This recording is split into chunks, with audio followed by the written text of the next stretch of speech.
2025년에는 기초수급비가 얼마나 오를까요? 이번 인상은 역대 최고 수준이라던데 정말일까요? 이 변화로 수급자 분들의 생활은 어떻게 달라질까요?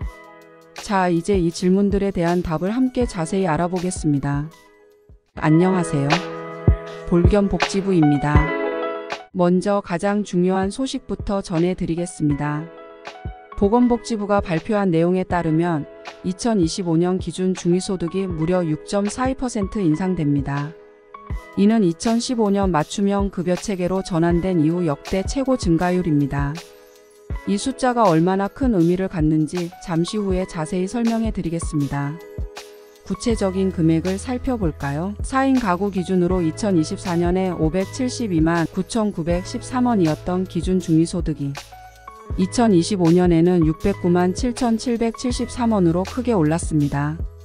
무려 36만 7,860원이나 증가한 거죠.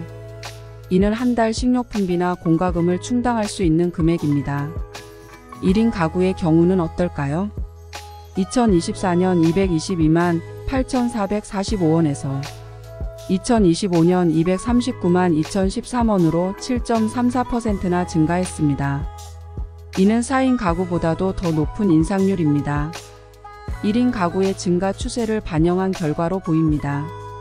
이제 이 숫자들이 실제 생활에서 어떤 의미를 갖는지 예를 들어 설명해 드리겠습니다. 예를 들어 4인 가구 김철수 씨의 경우를 생각해 봅시다. 김철수 씨 가족은 현재 생계급여를 받고 있습니다. 생계급여는 기준 중위소득의 32%를 지원하는데요. 2024년에는 최대 183만 3,572원을 받았습니다. 하지만 2025년에는 이 금액이 195만 1,000원으로 증가하게 됩니다. 한 달에 11만원 이상이 늘어나는 셈이죠. 이 금액으로 김철수 씨 가족은 한 달 식료품비를 추가로 충당하거나 자녀들의 교육비로 사용할 수 있을 것입니다. 또 다른 예로 1인 가구인 박영희 할머니의 경우를 들어볼까요? 박 할머니는 현재 기초연금과 함께 주거급여를 받고 계십니다. 주거급여는 기준 중위소득의 48%까지 지원되는데 2024년에는 106만 9,654원 이하의 소득이 있어야 지원을 받았습니다. 2025년에는 이 금액이 114만 8,166원이하면 받을 수 있게 됩니다. 7만 원 정도 늘어난 지급 기준으로 기초연금이나 다른 소득이 조금 더 있어도 박 할머니는 겨울철 난방비 부담을 조금이나마 덜 수 있을 것입니다. 여기에 정부 발표대로 기초연금과 기초수급비 연동을 없앤다면 더 받으실 수 있겠죠? 이렇게 기준 중위소득이 오르면 그에 따라 기초생활보장 수급자 선정기준과 급여 수준도 함께 올라가게 됩니다. 생계급여뿐만 아니라 의료급여, 주거급여, 교육급여 등 다양한 지원 프로그램의 혜택이 확대되는 것이죠. 그렇다면 이 변화로 누가 혜택을 받게 될까요? 우선 기존 수급자들은 더 많은 급여를 받게 됩니다. 또한 지금까지 수급자 선정 기준에 약간 못 미쳤던 일부 가구들이 새롭게 수급 대상자로 선정될 가능성도 있습니다. 예를 들어 3인 가구인 이영수 씨 가족의 경우 지금까지는 소득이 기준 중위소득의 33%여서 생계급여는 받지 못하고 의료급여만 받았습니다.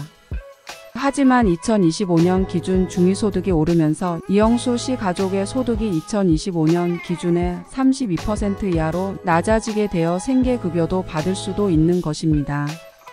정부가 이렇게 큰 폭의 인상을 결정한 이유는 무엇일까요? 최근의 높은 물가 상승률과 저소득층의 어려운 생활 여건을 고려한 결정으로 보입니다. 특히 코로나19 이후 계속된 경제적 어려움을 감안할 때 이러한 지원 확대는 시의적절한 조치로 여겨집니다. 이 변경된 기준 중위소득은 기초생활보장제도뿐만 아니라 13개 부처, 74개 사업의 선정기준 등으로 활용될 예정입니다. 예를 들어 한부모 가족 지원, 차상위계층 지원, 장애인연금 등 다양한 복지 정책에도 영향을 미치게 됩니다. 하지만 여기서 한 가지 주의할 점이 있습니다. 기준 중위소득 인상이 곧바로 모든 문제를 해결해 주진 않는다는 것이죠. 여전히 빈곤 문제 해결을 위한 장기적이고 종합적인 대책이 필요합니다. 예를 들어 일자리 창출, 교육 기회 확대, 의료 서비스 접근성 개선 등 다각도의 접근이 필요할 것입니다. 또한 이러한 급여 인상이 수급자들의 자립 의지를 저해하지 않도록 하는 방안도 함께 고려되어야 합니다. 예를 들어 근로 능력이 있는 수급자들을 위한 일자리 연계 프로그램이나 직업, 훈련 지원 등을 강화하는 것도 중요할 것입니다. 마지막으로 이러한 변화가 실제로 어떤 효과를 가져올지 지속적으로 모니터링하고 평가하는 것도 중요합니다. 정책의 실효성을 높이기 위해서는 현장의 목소리를 듣고 필요하다면 보완책을 마련하는 등의 노력이 계속되어야 할 것입니다. 여러분, 오늘 2025년 기초수급비 대폭 인상에 대해 자세히 알아보았습니다. 이 정책이 실제로 어떤 변화를 가져올지 우리 모두가 관심을 가지고 지켜봐야 할 것 같습니다. 그리고 정확하게 2025년에 적용되는지는 예산안이 국회를 통과하면 그때 확정된 정부 정책으로 다시 말씀드릴 수 있을 것입니다.